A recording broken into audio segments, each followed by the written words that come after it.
एक बार भाई आप सभी को और मैं नमन करते हुए कि जातीय उन्माद एक शब्द होता है, उन्माद छोटा नहीं, तुलसी का पत्ता कोई बड़ा छोटा बराबर है, आप चढ़ाएंगे खाएंगे वही फल देगा। लेकिन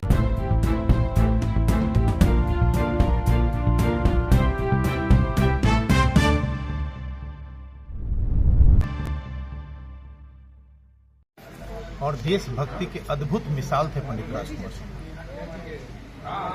बिहार में गांधी को लाने का, उन्हें महात्मा बनाने का और चंपारण सत्याग्रह के रास्ते राष्ट्रीय राजनीति में एक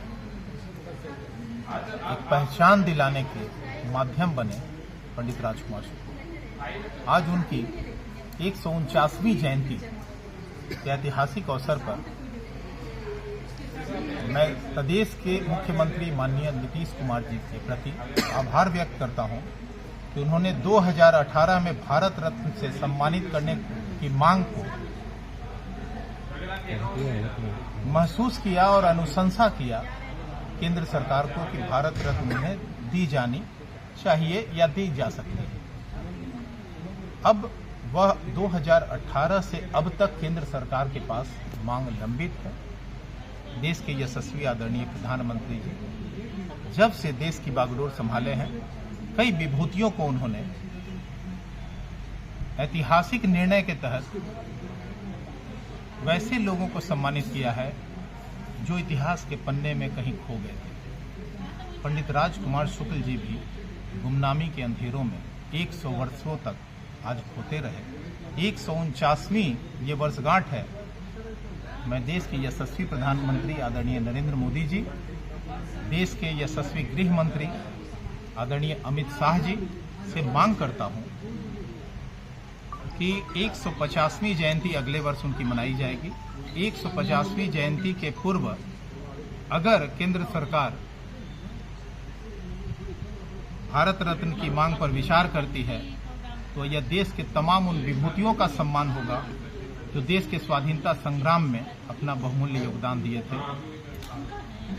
इसलिए मैं आग्रह करता हूं कि बिहार सरकार के अनुशंसा जो भारत सरकार के पास लंबित है, केंद्र सरकार उस पर अविलंब विचार करते हुए भारत रत्न देने का निर्णय करे, घोषणा करे।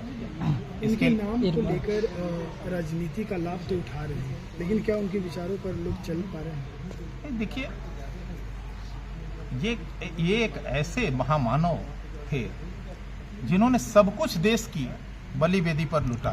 स्वाधीनता की लड़ाई में इन्होंने सर्वस्व न्यौछावर कर दिया। एक बड़े रैयत 300 बीघे जमीन की मालिक होते हुए भी आप समझ सकते हैं कि उनके अवसान के समय उनके पास 1 कट्ठा भी जमीन नहीं बच गया था। 3 कठिया पद्धति को समाप्त करने के लिए नीलहों के विरुद्ध लगातार लड़ते रहे, मुकदमा की पैरवी करते रहे और मुकदमा लड़ते लड़ते अपना सारा जो है निजी जमीन उन्होंने बेच डाली। इससे बड़ा त्याग, समर्पण और देशभक्ति की मिसाल और कहां भी। क्या लग रहा है तीसरी बार जिस तरह से केंद्र में सरकार इस बार 18 में 3 लोगों का अनुशंसा भारत रत्न की मांग को लेकर बिहार सरकार ने किया था। स्वर्गीय कर्पूरी ठाकुर जी को उस नामकरण के बाद, नामित होने के बाद जो है केंद्र सरकार विगत वर्ष भारत रत्न से सम्मानित करने का काम किया है। हम चाहते हैं कि आगे 150वीं जो ऐतिहासिक जयंती वर्ष है उसमें पंडित राजकुमार शुक्ल को भी भारत रत्न देने की मांग पर अविलंब विचार करते हुए केंद्र सरकार घोषणा करे।